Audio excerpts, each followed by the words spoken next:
Good day, lords and ladies, and welcome back to Citizen Sleeper. Now, in the last episode, well, we had some conclusions of some people's stories.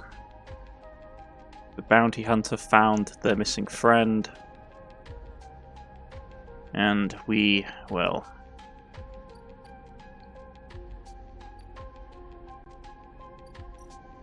got paid, gather scrap. Right, so this is the thing we have to do down here. We've got paid, we have the money.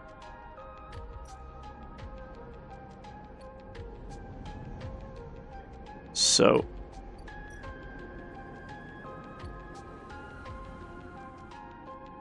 two more cycles before that comes online.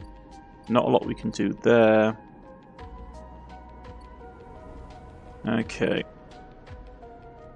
First things first, we need to basically get some food. I need to get some more mushrooms as well. So let's eat. Get that up. And let's buy a pill.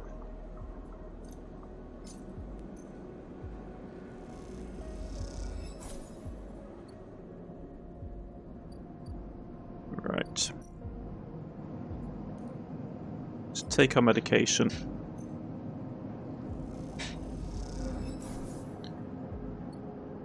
And let's get ready to do the start of this event.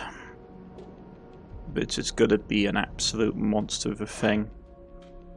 Because like once we activate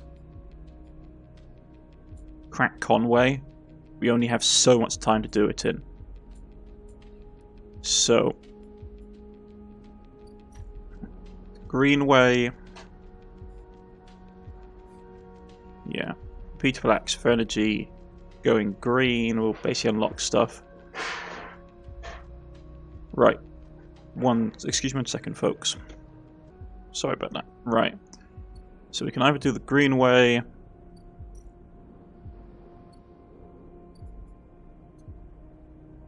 Right. Where was the thing that we were supposed to free in? It was this, wasn't it? Yeah. No, that's not it. Oh, here it is. Conway access. Start the action.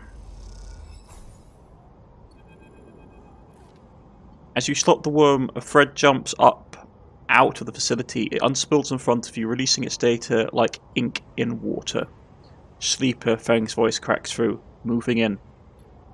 Nodes, then ports, a whir of interference, slot the worms. Time starts now, stay safe. The thread dissipates, you are on your own. So we need a 3. Yeah, that would do it.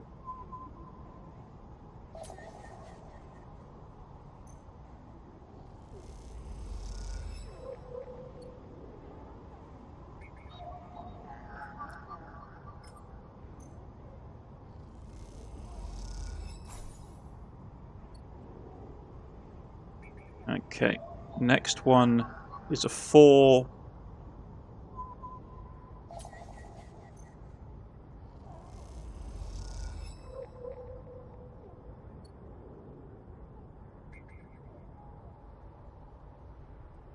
Okay. Will a 6 work? No. Okay.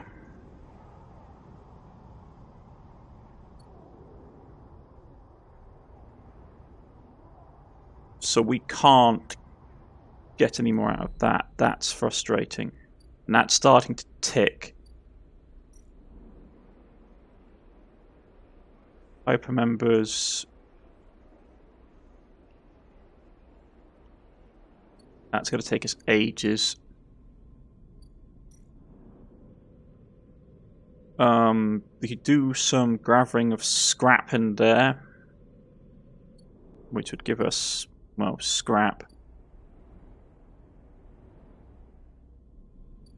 So what do we need for the next... We need a 5 or a 4. We could roll, but it's a waste to basically waste 6s on that. Greenway. Let's do this and see what we can get out of it. Get a bit of energy. Doesn't really help us, but...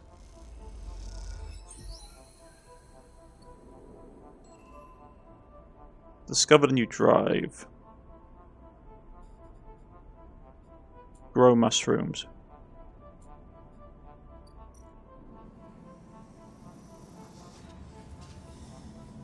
Could barter for food. Steal the harvest.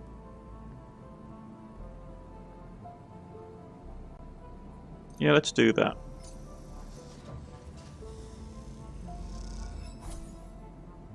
Get a bit of energy.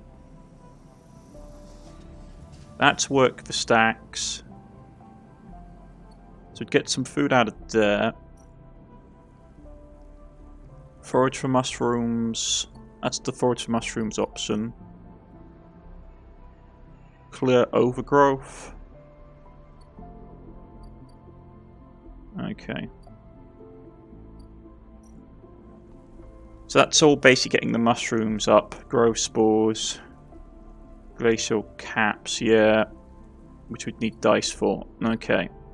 At least we know where to go to get the mushrooms. We knew anyway. But yeah.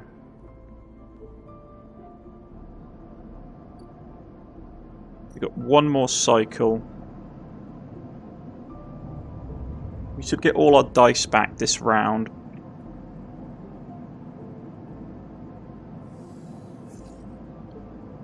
Alright. Not a great roll, but we can work with that. Let's get a bit of food.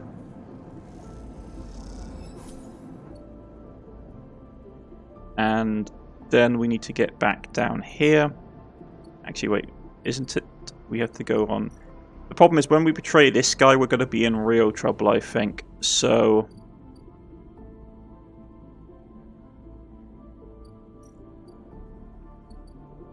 yeah, I'm not looking forward to that conversation.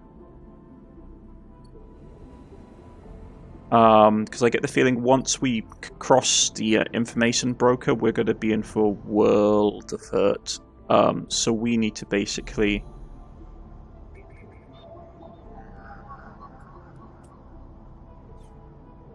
Yeah.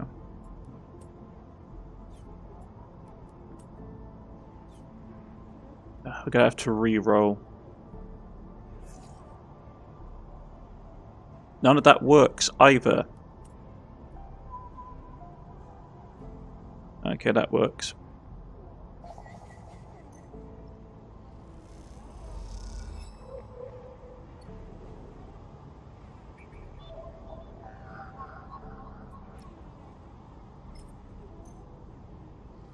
Put in the Ripper Worm.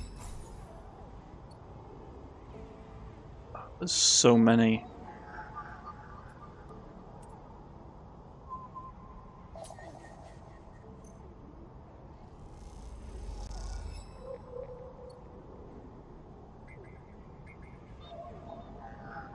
Six is all of them. Or 3. Yeah, so that's not going to work. Okay, fantastic. There's also no point trying to gather...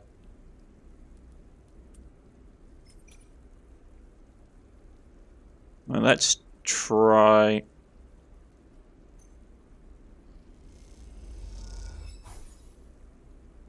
Yeah, we just got energy out of that, which is not really great.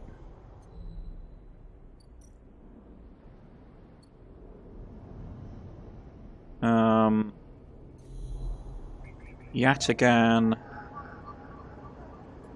Grab some stuff from Yataghan.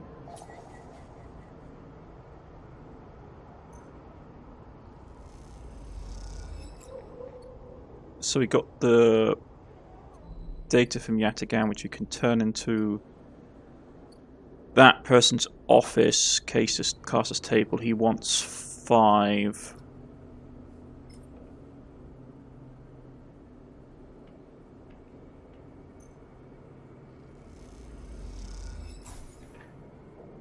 One stabilizer. Right, okay. So that's what we can... yeah, I can see now. So if we do... Yatagan stuff, we can get a way of replenishing our supplies of stabilizer, which saves us money, which is a good thing, to be honest. Right, so let's end cycle.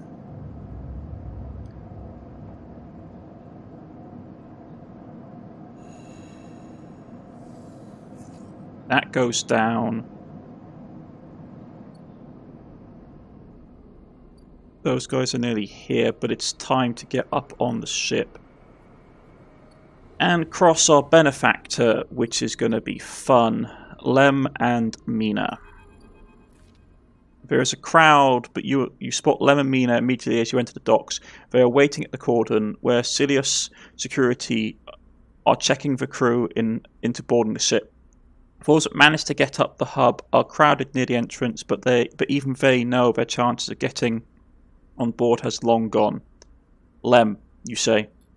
Lem spots you amongst the crowd. Sleeper, we're here. They are standing beside a bag which looks to carry all the possessions they have. It's small enough to be carried in one hand.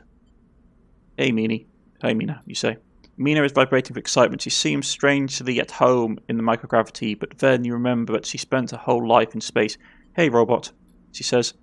You hand over Seal's ID film to Lem, keeping your own.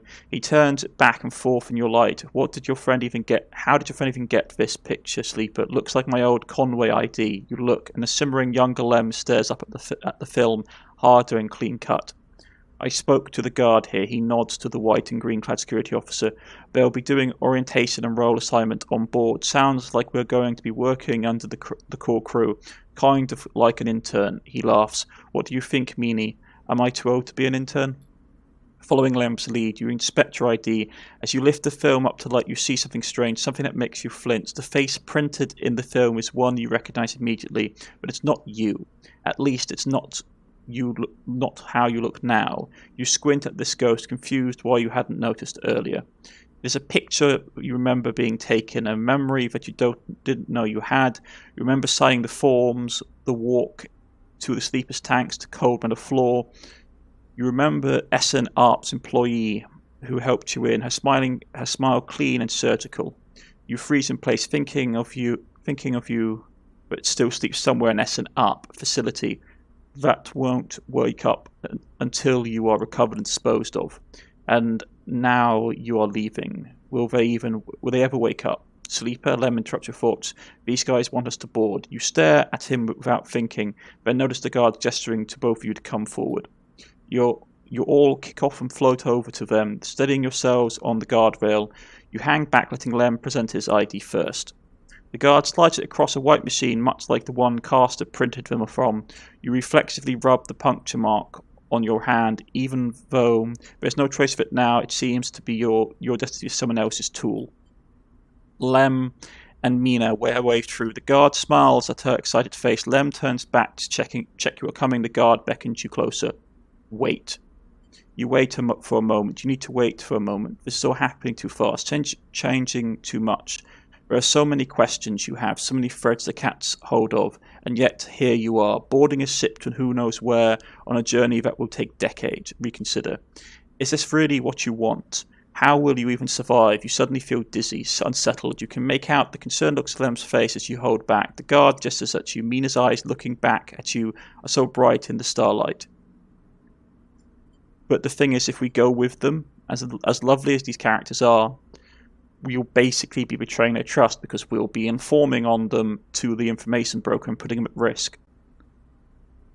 So we've got to stay on the eye and save them. Let them live their happy lives. You can't do it. You can't get on that ship. You turn away quickly, try not to look at Lem, to look at Mina, to meet their eyes. You turn away and kick off hard from the guardrail. When you reach the far wall, you turn back. The scene continues in front of you as if nothing has changed. The next set of people are boarding. The crowd is still gathered at the cordon. The sidereal horizon still blinks, its yellow hull bright against the stars. And there are Lem and Mina gliding up towards the docking bridge, bag in hand. Lem is facing away, focused on steadily clambering, but Mina is in his arms and her face facing back towards you. You watch her face, confused, sullen, but twinkling with growing excitement as Lem carries her forward. And as you watch Mina, you think about your future, about the future you might choose. You know one thing is for certain, that future is on the eye. You no longer have any enthusiasm for being carried forward by dreams of others, for grand futures that unfold like angelic wings across the horizon. The future is being made now, on this spinning ring amongst its people and its systems. You are sure of that. But as you watch Mina disappear into the entrance of the sidereal horizon, and much later when you watch the ship pull away, you feel a sense of longing, a longing to be carried, not by the systems that spin the suns, or the corporations that run the colonies, but by love, towards an uncertain future, just as Mina was. That, you think, is the future you wish to make here on Erlin's Eye. Left behind. Oh, actually, that's... Jump over the game. Okay.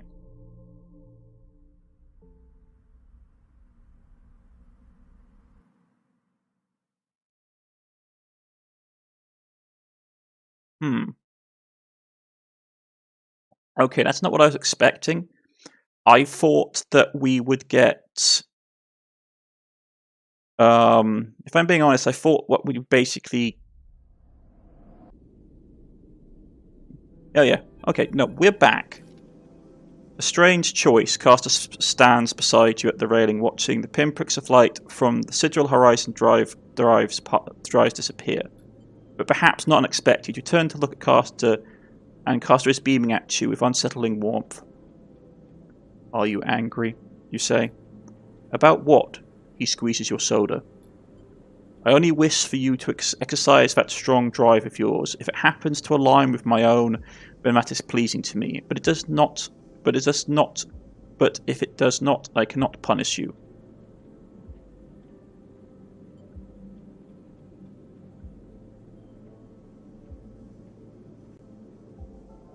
What about the Celis, you say? Caster looks up at the stars. I will do my best to follow its progress, he pauses. The Celius Foundation is of more concern. Sendri Celius has taken a step back from public eye. It seems some internal struggles are playing out within their pristine halls. Caster sighs, but I doubt core politics are much concern to you. Caster moves down along the rail. The eye though, that seems to be your primary concern, am I right?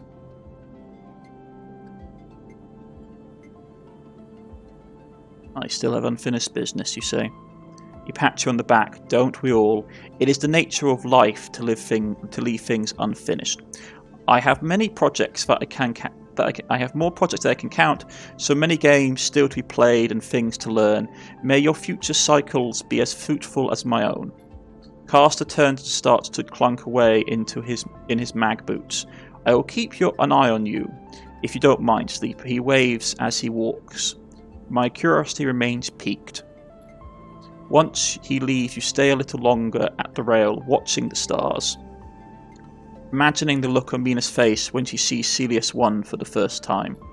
Imagining the excitement when she first touches its soil, the joy when she first stands outside in the rain laughing. Those images, though they will not happen for decades, are what will carry you through this cycle and perhaps the next one too. So yeah, okay, that's what I hoped for. I hoped this was basically the continuation of the story and we weren't going to basically get cut off. So, excellent. Let's cross over and see if we can get this going. So what do we need for the next piece of the puzzle? We've got a 5.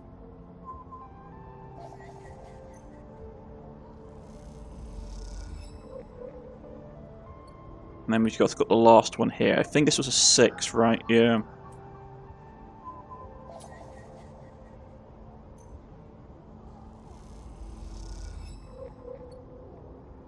So that's a pop, the last port. Throw in the last worm. A thread from the facility cuts through the cloud with a hard-line crack of light. That's it. The final layer of security broken. Somewhere buried in the depths of the station, Feng is in control. He is slicing into the camera control circuits and piping out the results. The thread flickers and unravels into an image, a scan. 2 figures in a room, one set, the other pacing. The pacing figure resolves into Hardin. The unmistakable superior posture, the shock of grey hair. The second figure features don't seem to resolve. They are vague, unformed. The problem with the data, perhaps you look closer. Then you see it. The figure is a proxy. Perhaps you would have expected it from Conway, a corporation whose very existence is owed to automation. The proxy is a machine designed to be piloted by remote connection, someone elsewhere in the system puppeteering it with their own body, speaking so it may speak. The proxy sits impassively, or the Conway executive that is piloting them does, from the distant safety of some ship or orbital colony perhaps. We can move forward, there is no doubt, Hardin is saying. The reclamation teams are almost ready, and after that I will make the declaration. Nothing has to change. The proxy leans forward, its movement stilted, uneven, as if the body was being refractured through water. But things must change, Hardin. We need further assurances. I have been informed of a breach in one of the closed networks in Low End. You have been careless. Hardin waves the accusation away. We have been stretched. A breach was detected, yes, but no data of value was lost. Our board is concerned, Hardin, says the replicant, saying the puppet. A drop in our value would be unwelcomed at this time. The proxy leans back, its posture dominant. If the replication of AE1 is contested, then we could be drawn into a compromised legal position. Hardin approaches the proxy. There will be no contest, not from Solheim, who cannot muster a defence, not from Havanage, who will fall in line below me. He crouches in front of the seated figure, eye to eye, and the people of the station, refugees, gangs, spacers, all either opportunists or degenerates. Havanage is no longer strong, no longer united. No one here believes in Erlin's vision, nor has the strength to enact it. I sat across from him at the negotiation table. He was a forceful, eager, weakened by his ideological convictions perhaps, but a great man nonetheless. This place no longer deserves to bear his name. The eye is crippled, it cannot survive. It is a ruin filled with squatters and outlaws. If they will be lucky if they're still spinning 100 cycles, Hardin stands. You will move forward with reclamation, because otherwise you will lose your advantage in the system. Without your advantage you will lose claims on the remaining palladium. Without the palladium your factories will go dark. He pauses. Do I need to continue? One moment comes the response from the proxy, and its head drops to its chest. Hayden steps back and paces once more, awaiting the discussion taking place elsewhere in the system. You watch Hayden as he paces, as he considers his future. What goes on within a man like that, in the mind of a man who would burn all those around him for a path to some imagined golden end? The proxy lifts its head. We are happy to proceed. We will legally claim the station formerly known as Solheim AE1 as salvage within 6 cycles. Havanage is to assist with the transport of all illegal residents to Conway housing and labour facilities. The proxy judders to its feet. Conway will also claim 70% of the raw output of the reclamation process after losses have been accounted for. Hayden nods. I accept. Proxy reaches out to take a hand like a marionette, and then the recording loops. You watch it play out for a second, gripped by the horrified fascination. There is a bluntness to the conversation, to the blatant disregard for the humans as anything other than objects.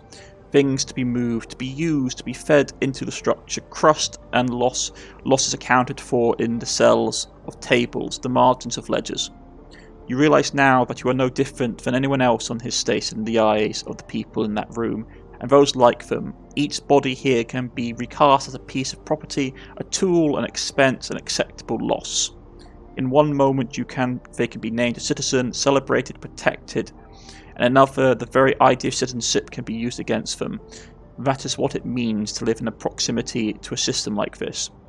No longer, not while the eye spins. You gather the recordings, pack it into a polygon of purest light, then you drift down into the service dock like a falling leaf and find the relay. It only takes a second to place the polygon of data, that recording, into a relay system thing prepared, and then you watch as it bursts out, a web of threads heading out into the black, to every network device on the eye. Let them see what power makes of a man. So we have a point. Icebreaker achievement unlocked. And 1 point left. Well, we've got 1 upgrade point. Can't spend anything yet. Okay. So. The wastes.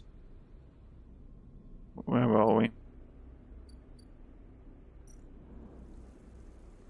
Forage. Yeah, let's try for a quick success. There we go. We got the caps we needed.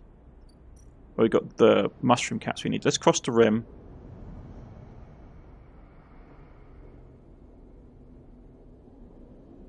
Let's go to our favourite mushroom seller. And turn in his mushrooms.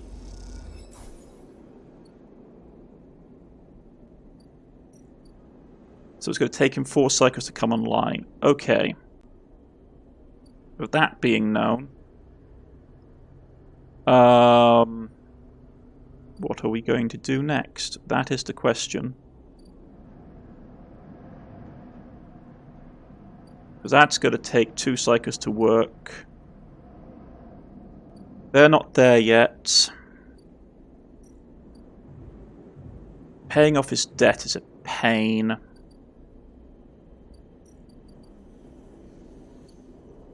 Make a ship mind. Actually, I know what I do want to do. Yatagan. That's not going to work. Okay. So they're rolling with 1s. Okay, that's not great.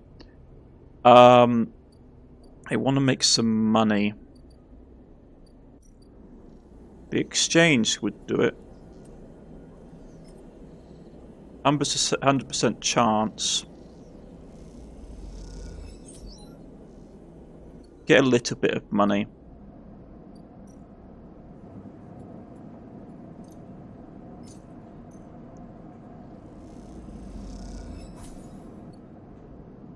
And with a single dice left.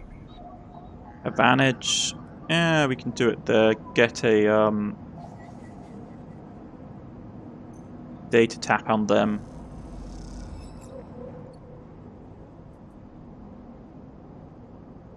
Okay.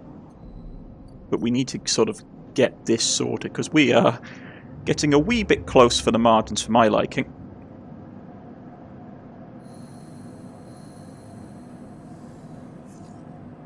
That's a terrible hand.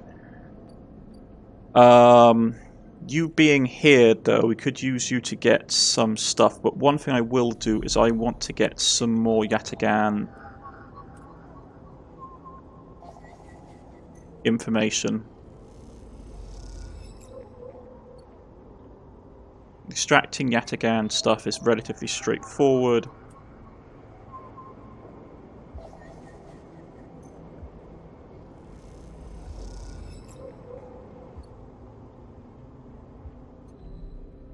Then we can re-roll. The re-roll is terrible. Okay.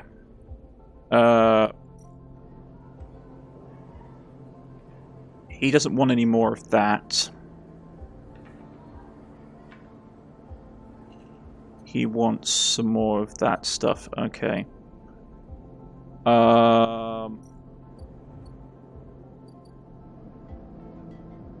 Yeah, okay, fine. Let's... It's dangerous. We didn't get the energy back, but we got enough to cover a bit of food.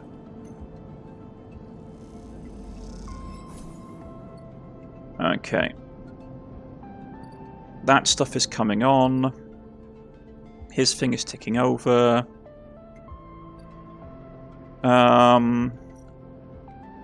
Let's cross over.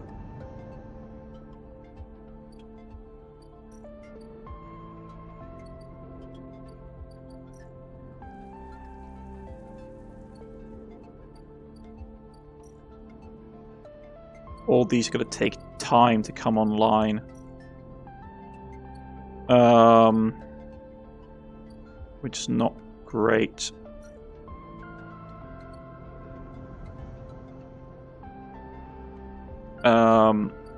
We could work for some scrap. Might be the best option we have. Get a little bit of scrap. Our standing with her goes up. I mean, how much? There's an abandoned derelict house. How much do we need to get? 4 pieces of scrap. So we could go get that online. It's going to burn a lot of our money.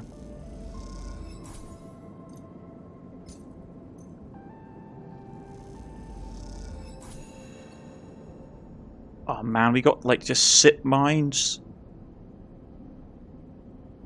I don't really need more ship mines, to be honest. How much are they going to give us for a single ship mine? 30 cryo.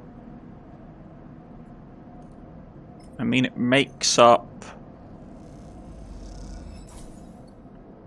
It makes up a good amount. Like, wait, if we have a spare ship mine... Excuse me 1 second, folks. Right, so... Not a lot we can do with a single dice. Bit of extra data. Apparently we don't need as much, so...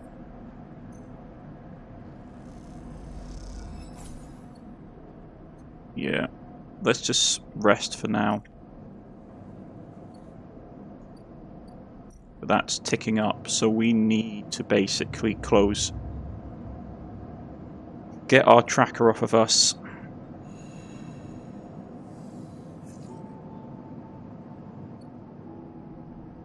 So that's kicking off. Feng. Feng grins at you as the bay door slides open. Above, in the rest of the building, people are busy, frightened. They speak in hushed tones and organised endless meetings after endless meetings. Abanids have avoided a full-blown crisis for now, but change is coming. Feng is in good spirits and bundles you inside before you even have a chance to greet him. That was the slickest operation this station has ever seen. He hugs you firmly. You made my job easy. He shakes you by the shoulder. I'm so proud. And he smiles. I've got to watch through the cameras of Havanid security that wasn't on its...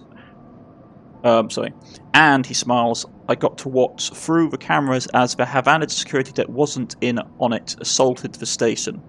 Feng smiled. One of them straight up just whacked Hayden with his pistol. It was beautiful. What are they going to do to him? With him, you say? I'm not sure anyone knows, but he is cooperating in dismantling his operation and scaring off Conway. Maybe they'll exile him when they're done, or hand him over to some core authority. Feng shrugs. Now I know he won't be an issue. I'm going to be focusing on systems for a bit, he shakes his head, seeing as that's my actual job. He points to the ceiling. The people upstairs weren't so happy though. They've been fielding questions about the state of the eye right and left since the recording got out. People are scared. I'm not surprised, you say. Yeah, this whole thing hasn't won me many fans in the administration, but I think in the end they'll agree that outing Hardin was worth it, whatever the methods. He touches a stack of hardware. The eye is old. It was never meant to run like this. The master control point that Erlin and Hanavan had installed, they keep it spinning from the rim. That isn't ideal. But if you ask me, if the eye but if you ask me if the eye will stop spinning next cycle, no, he smiles. And me and a ton of other skilled people will work on it to stop it happening in the cycle after that. Hardin's problem wasn't that he didn't believe in people, he believed in systems and their ability to shape the world around them. Feng squeezes soda. But as far as I am concerned, people should be the ones running the systems, not the other way around. Anyway, Feng raps on the side of his terminal. I know you didn't come down here for a lecture, my tracker, you say. I haven't forgotten. He produces a thumbnail drive. I've managed to finish that code solution I showed you. It's a modified Ripper worm, one made to deactivate that tracker of yours. But in the time since I got back, I added something extra. That tracker of yours doesn't just show S and up where you are. It transmits data about the state of your body, your current condition. My worm won't just deactivate it, it'll edit that data to tell S and up your body is irreparably damaged. DNR, do not retrieve. He grins wildly. Pretty smart. Thank you, you say. Just slot it in already. You take the drive and hold it in your hand, and you close your eyes and open up your access port, taking down your defenses. The worm immediately enters your closed network. It whips through it, taking things with it as it goes. The moment they are gone, you forget they were ever there. You just blink out of existence. A second later, it is done. You open your eyes. How do you feel? Asks Fen, a little nervous. Free, you say. Feng smiles wildly. Well, you are free, sleeper.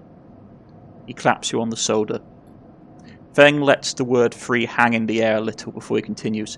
Seems like it might be finally time for a celebration. Feng wraps his arm around you. Jenna still owes us those drinks. He laughs and you join him, and later, when you leave, you feel deeply thankful for having such a friend. As you walk away from the building, you look up at the wide curves of the eye, up at the hub and the other rim, and the other rim beyond it. The whole thing twinkles with lights, and it seems impossible to see as anything other than breathtakingly beautiful. It feels, in that moment, like something eternal. That doesn't mean it can, or even should, last forever, or that it will never change, fade, or decay. It simply means that in this moment, this place has a future, and that is one that you know deeply and truly is worth protecting.